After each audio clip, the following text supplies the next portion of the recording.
കോൺഗ്രസ് വിമതരെ ഒപ്പം നിർത്താനുള്ള നിലമ്പൂർ മുൻ എം.എൽ.എ. പി വി അൻവറിന്റെ നീക്കം പാളി. എ വി ഗോപിനാഥിനെ നേരിൽ കണ്ട് സീറ്റ് വാഗ്ദാനം ചെയ്ത് പി വി അൻവർ UDF-നൊപ്പം നിൽക്കാൻ താല്പര്യമില്ല എന്ന് ഗോപിനാഥ് അറിയിക്കുകയും ചെയ്തു. ഇന്നലെ രാവിലെ വീട്ടിലെത്തിയാണ് P V Anvar A V ഗോപിനാഥിനെ കണ്ടത്. വിവരങ്ങളുമായി അരുൺ ആലത്തൂർ ചേരുന്നു. അരുൺ, പി വി അൻവർ നിലമ്പൂരിലെ MLA സ്ഥാനം രാജിവെച്ചിരിക്കുന്നു. അദ്ദേഹം വലിയ രാഷ്ട്രീയ നീക്കങ്ങളാണ് ഈ തുടർ ദിവസങ്ങളിലായി നടത്തിക്കൊണ്ടിരിക്കുന്നത്. തൃണമൂൽ കോൺഗ്രസിലേക്ക് ചേരുന്നു, UDF-ലേക്ക് ചേരാതെ പുതിയൊരു പാർട്ടിയുടെ നേതൃസ്ഥാനത്തേക്ക് വരുന്നു. അതുകൂടാതെ അദ്ദേഹം ഇനിയും മത്സരിക്കുന്നില്ല എന്ന് പറഞ്ഞിട്ട് അവിടെ ആരെയാണ് മത്സരിപ്പിക്കേണ്ടത് തുടങ്ങിയ നിർദ്ദേശങ്ങൾ വെക്കുന്നു. അങ്ങനെ ഇരിക്കുമ്പോഴാണ് എ വി ഗോപിനാഥിനെ അദ്ദേഹം സമീപിക്കുകയും അവിടെ നിലമ്പൂരിൽ മത്സരിക്കണമെന്നുള്ള ആവശ്യം മുന്നോട്ട് വയ്ക്കുകയും ചെയ്യുന്നത്. പക്ഷേ ഗോപിനാഥ് ഈ ആവശ്യം നിരസിച്ചു എന്നറിയുന്നു. കൂടുതൽ വിവരങ്ങൾ അരുൺ ആലത്തൂർ. ഇന്നലെ രാവിലെയാണ് എ വി ഗോപിനാഥിന്റെ പെരിങ്ങോട്ടുകുറിശ്ശിയിലെ വീട്ടിലേക്ക് പി വി അൻവർ എത്തിയത്. ഈ MLA സ്ഥാനം രാജിവെച്ചതിന് ശേഷം UDF-മായി ഇടഞ്ഞു നിൽക്കുന്ന ആളുകൾ, വിമതരായ UDF നേതാക്കളെ കണ്ട് അവരെയൊക്കെ ഒപ്പം ചേർത്തുക എന്നുള്ളതാണ് അൻവർ ലക്ഷ്യം വെച്ചത്. ഇതിന്റെ ഭാഗമായി എ വി ഗോപിനാഥിനെ കാണുകയും എ വി ഗോപിനാഥിനെ തെരഞ്ഞെടുപ്പിൽ മത്സരിക്കാനുള്ള സ്ഥാനാർത്ഥിത്വം സംബന്ധിച്ചുള്ള കാര്യങ്ങൾ അദ്ദേഹവുമായി ചർച്ച ചെയ്തു. മാത്രമല്ല തൃണമൂൽ കോൺഗ്രസിലേക്ക് എത്തിക്കുകയും തുടർന്ന് തൃണമൂൽ കോൺഗ്രസ് വഴി UDF-ലേക്ക് എത്തിക്കുകയുമാണ് അൻവർ ഉദ്ദേശിച്ചത്. പക്ഷേ ഇതിനോട് മുഖരിക്കുകയായിരുന്നു പാലക്കാട്ടെ മുൻ കോൺഗ്രസ് നേതാവായ എ വി ഗോപിനാഥ് ചെയ്തത്. എ വി ഗോപിനാഥ് താൻ എന്തായാലും ഈ ഒപ്പം പോവാൻ തീരുമാനിക്കുന്നില്ല, അല്ലെങ്കിൽ പോവാൻ തയ്യാറല്ല എന്നുള്ളതാണ് അദ്ദേഹം വ്യക്തമാക്കിയിരിക്കുന്നത്.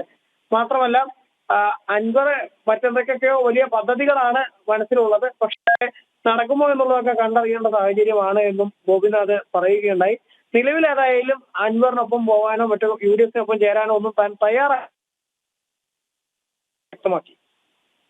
അങ്ങനെ കൃത്യമായി അദ്ദേഹം പല രാഷ്ട്രീയ നീക്കങ്ങൾ നടത്തുന്നു. എ വി ഗോപിനാഥിനെ സമീപിച്ചുവെങ്കിലും അത്തരത്തിൽ ഒരു അല്ലെങ്കിൽ കൃത്യമായി പി വി അൻവറിനൊപ്പം നിൽക്കാൻ എ വി ഗോപിനാഥ് തയ്യാറാകുന്നില്ല എന്നുള്ള നിലയിലാണ് ഇപ്പോൾ വാർത്തകൾ പുറത്തു വരുന്നത്. അരുൺ, അങ്ങനെ വരുമ്പോൾ അദ്ദേഹം VS ജോയിയുടെ പേരുകളും മുന്നോട്ട് വെച്ചിരുന്നു. പക്ഷേ കോൺഗ്രസ് നേതൃത്വം അത് തള്ളിക്കളയുകയാണ് ചെയ്തത്.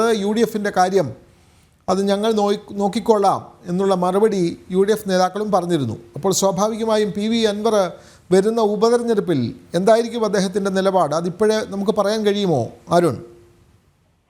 തീർച്ചയായും ഈ UDF-ലേക്ക് ചേക്കേറുക എന്നുള്ളത് തന്നെയാണ് അൻവർ ലക്ഷ്യം വെക്കുന്നത്. അതിനുവേണ്ടിയുള്ള ശ്രമങ്ങൾ തന്നെയാണ് അൻവർ കൊണ്ടുപിടിച്ച് നടത്തിക്കൊണ്ടിരിക്കുന്നത്. പക്ഷേ UDF മുഖം തിരിച്ചു നിൽക്കുന്ന ഒരു സമീപനമാണ് സ്വീകരിച്ചിരിക്കുന്നത്. നേരത്തെ നമുക്കറിയാം, ഈ പ്രതിപക്ഷ നേതാവായ VD സതീശൻ വാർത്താ സമ്മേളനത്തിൽ തന്നെ ഉൾപ്പെടെ പറഞ്ഞിരുന്നു, അതായത് അൻവറിന്റെ മുൻപിൽ വാതിൽ തുറന്നിട്ടുമില്ല അടച്ചിട്ടുമില്ല എന്ന തരത്തിലുള്ള ഒരു പ്രതികരണമായിരുന്നു VD സതീശന്റെ ഭാഗത്തു നിന്ന് ഉണ്ടായത്.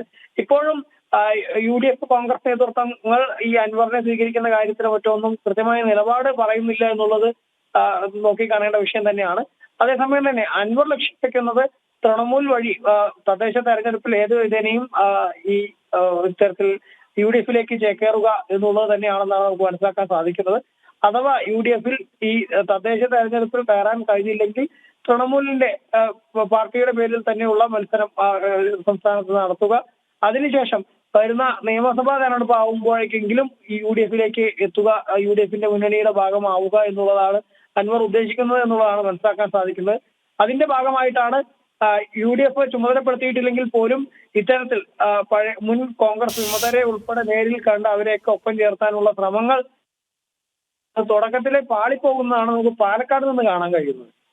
വളരെ വ്യക്തമാണ്. MLA സ്ഥാനം രാജിവെച്ച് നിലമ്പൂരിൽ ഉപതെരഞ്ഞെടുപ്പിന് കളമൊരുക്കിയ പി വി അൻവർ, അദ്ദേഹം ഇടതുപക്ഷത്തിൻ്റെ പിന്തുണയോടെ കഴിഞ്ഞ തവണ വിജയിച്ച MLA ആണ്. അദ്ദേഹം അവിടെ നിന്നും രാജിവെച്ച് ഇടതുപക്ഷത്തോട് ഇടഞ്ഞ് അദ്ദേഹം MLA സ്ഥാനം രാജിവെച്ച് തൃണമൂൽ കോൺഗ്രസിൽ ചേർന്നു. ഇപ്പോൾ അദ്ദേഹം പ്രമുഖ നേതാക്കളെ അവിടെ മത്സരിപ്പിക്കാൻ വേണ്ടി സമ്മർദ്ദം ചെലുത്തുകയാണ്. അത്തരത്തിലാണ് എ വി ഗോപിനാഥിനെ സമീപിച്ചത്. പക്ഷേ മത്സരിക്കാൻ തയ്യാറല്ല എന്നുള്ള കാര്യം അദ്ദേഹം അറിയിക്കുകയും ചെയ്തു. വിവരങ്ങൾ നൽകുകയായിരുന്നു അരുൺ ആലത്തൂർ.